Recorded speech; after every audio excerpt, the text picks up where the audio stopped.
Happy 2024, everyone. My name is Krystal Lee Moore, also known as your Home Sweet Home 519 Realtor, Krystal Lee Moore. And this is Realtor Life, a fun and entertaining look at the life of a realtor in Ontario.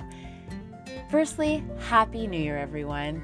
This is such a great time of year, but as a realtor, it can feel like a very overwhelming time of year. I remember as a new agent, every January, I would almost panic because you effectively feel unemployed in January for the most part. The world runs on this January to December 31st cycle.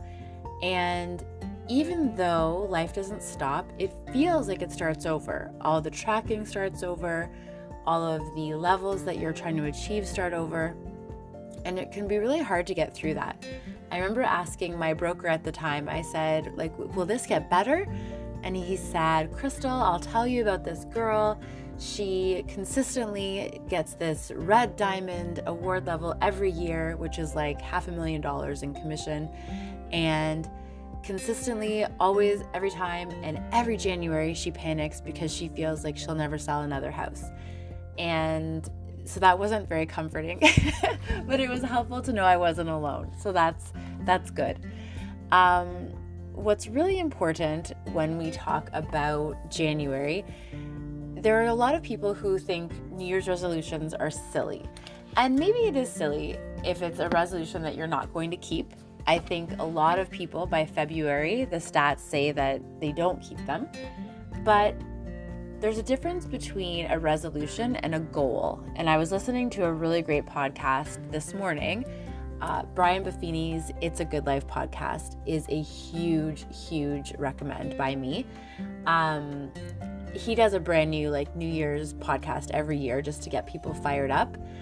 This one was all about NASCAR, so that was pretty funny. But basically, the thing is, if you look at a resolution as something you're going to change and new year, new you, blah, blah, blah, it may not stick. But if you think of it as a goal, something that you're trying to achieve, and you look at the whole year, not just January, but the whole year, what do you want to achieve this year?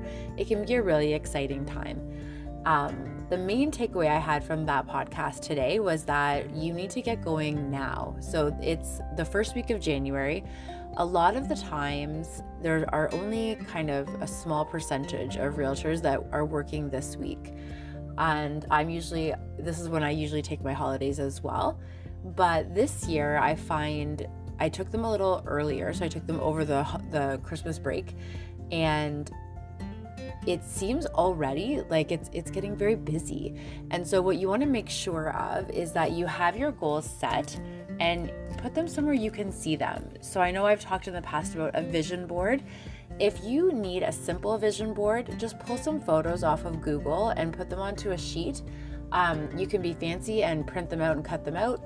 You can create a visual image that you can look at on your computer, or you can even write a list. I know with Brian Buffini, Joe Nigo, who used to do all of the conferences with him, he would put his list of goals in his pocket every day. So he'd have them along with him as kind of a motivator to keep going. And Brian said he puts his 10-day goals on his mirror in the bathroom. And I have a girlfriend who actually puts her goals behind her coffee maker in the morning. So it really is a personal decision. But the thing is, you want everything in your world to point you in the direction that you want to go. So number one, definitely goals. So you want to really get that motivation going. It can be hard to get motivated in a messy or an outdated space. So I will recommend taking some time to reset your desk and your work area for the next year. Everyone has different ways of tracking. For me, I use Post-it notes and those colored boards you get from kind of the dollar store for kids. So those little mini exercise mats. And I have my active deals, they're on Post-it notes on a green mat. My pending deals are Post-it notes on a yellow mat. And then underneath that, my closed deals are Post-it notes on a red mat. So, and then I have blue, which is potentials. But the point is, it's just a visual representation so I can see how I'm doing just by looking to the left of my desk. I know some other people have it on a whiteboard, or they have it written on a piece of paper and then post it up on the wall. Whatever is going to motivate you, it's an authentic decision. That's what you should do. Another thing that's really helpful, so getting involved in a challenge. So right over the holidays, I kind of put it out there to some people that I was looking for a fitness challenge.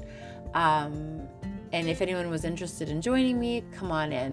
And I ended up recruiting like 8 or 9 people. So we're a group of 10 women, and we are motivating each other. And it's a fitness challenge, but if one circle in your life is working, the other ones will follow.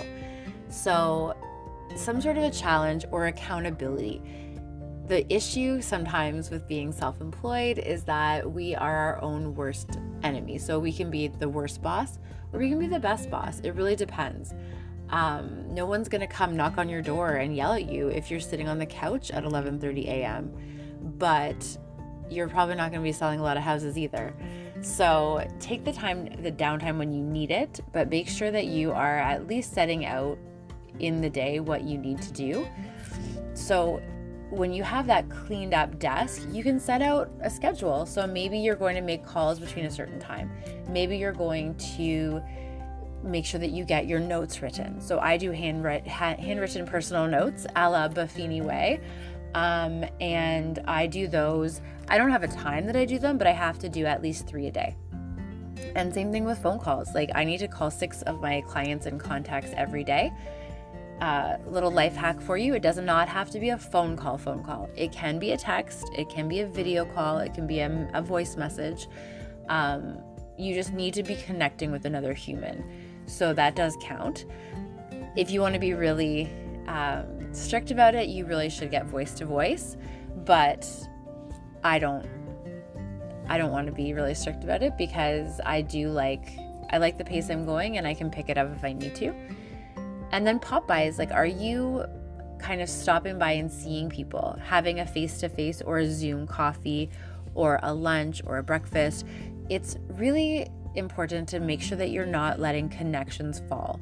And especially now, especially when it's kind of yucky outside, in Ontario especially, like it's cloudy and cold and rainy, you might not want to go outside, but it's very, very tempting to kind of huddle up under a blanket and not go for it. And this year is going to need all your effort. It's going to be up and down and busy, and we're just starting to feel kind of the energy of the market right now, and it feels like it's going to be a busier market. So we definitely want to make sure that we're prepared for it and we're ready, because it can really be an easy thing to write a few notes, but it's harder the more it stacks up and you haven't reached out to someone in months and months. So that's your schedule and kind of I call them my KPIs, so my key performance indicators. What am I doing every day? So one of the things is this podcast. I love sharing with my fellow colleagues and newer realtors. It makes me happy. So one of my KPIs is to do one of these once every week, once every 2 weeks. I'm not super strict about the timing. I probably should be, but the timing of it is when I have something to share. And as far as the other KPIs, for me, for example, I have my notes I have to write every day, my calls, my pop-bys. And then I also try to actively refer people in my network. So your business network can be a really good source of connection and referrals. And as a realtor, you're probably going to be sending out more referrals to your network than you're getting back, but pay it forward. Just keep giving. It will all come around. So don't worry about tracking, if you sent 4 people to this person and they haven't sent you anyone back. Don't worry about that.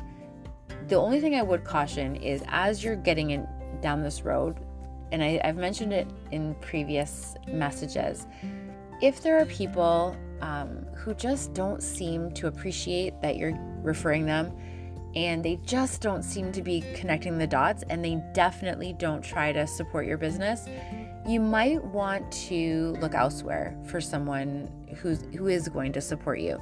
It's not about quid pro quo, but it is about making sure that you are around like-minded individuals. And if you're a giver, you want to be around other givers. It really is the key. If someone has an awesome business and it's very unique and you need their business and they're really not supportive, you can use them for now, but maybe just keep an eye out for people that will be supportive. And for anyone listening who's not acknowledging when people do support their business, I urge you to make sure you're saying thank you and you're putting the effort out, because it is a big deal if someone refers you. It is a big deal if someone recommends you on Facebook. It is a big deal if anyone takes even a second out of their day to give to you.